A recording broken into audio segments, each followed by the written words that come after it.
আসসালামু আলাইকুম প্রিয় দর্শক, আপনি মেসেঞ্জারে কাউকে ভুল করে ভুল এসএমএস পাঠিয়েছেন। চিন্তার কোনো কারণ নেই, সেই এসএমএসটা আপনাকে ডিলিট করতে হবে না।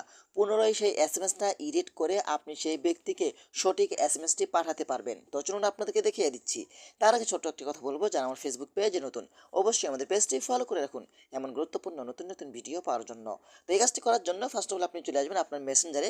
সাপোজ ধরুন এই ব্যক্তিটাকে আমি একটি ভুলভাল এসএমএস পাঠাবো, তারপরে এখান থেকে দেখতে পাচ্ছেন এখানে হেলি লিখলাম, ঠিক আছে। তো আমি এখান থেকে এসএমএসটা পাঠিয়ে দিলাম। ওহো সরি। তো এখান থেকে দেখেন আমার এখান থেকে কিন্তু হেলি হয়ে গেছে। তো আমি এখান থেকে মেসেজটা উপরে ক্লিক করব, তারপরে এখান থেকে মোর অপশন উপরে ক্লিক করবেন, তারপর এখান থেকে ইরেট অপশনতে ক্লিক করবেন। বাস এখান থেকে কেটে আপনি এখান থেকে হাই হ্যালো লিখতে পারেন সঠিকভাবে। বাস পাঠিয়ে দিলেন। দেখতে পাচ্ছেন আমি এখান থেকে ভুল এসএমএসটাকে সঠিক করে পাঠিয়েছি। তো এভাবেই চাইলে কিন্তু আপনারা খুব সহজেই ভুল এসএমএসকে সঠিক করে পুনরায় পাঠাতে পারবেন আপনার মেসেঞ্জারে। তো আশা করি ভিডিওটা বেশি বেশি শেয়ার করে দিবেন আপনাদের বন্ধুদের মাঝে, তারাও যেন উপকৃত হয়। ধন্যবাদ সবাইকে। আসসালামু আলাইকুম।